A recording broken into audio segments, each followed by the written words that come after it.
Hello বন্ধুরা, কেমন আছো তোমরা সবাই? আমি আজকে একটা নতুন রান্না নিয়ে এসেছি।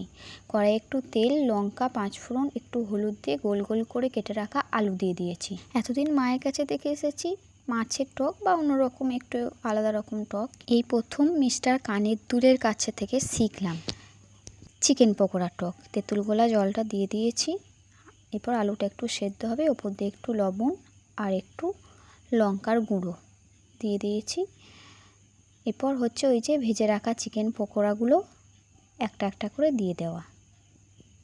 আমি তো অবাকই হয়েছিলাম যে আবার কেমন খেতে হবে, জানি না, আমি কখনো খাইনি, এই ফার্স্ট টাইম। বললো খেয়েই দেখো না কত সুন্দর হবে। এরপর বেশ কিছুক্ষণ ঢাকা দিয়ে ফুটতে দেওয়া হয়েছে যাতে সব নুন ঝাল টক সবগুলোতে ঠিকঠাক মিশে যায়। এই যে চিকেন খুব গরম, তুলে দেখাতে পারছি না আমি, গরমটা এখনই নামানো হয়েছে তো, যে এত সুন্দর হয়েছে আর সেরকম খেতেও টেস্টি হয়েছিল, সত্যিই অসাধারণ।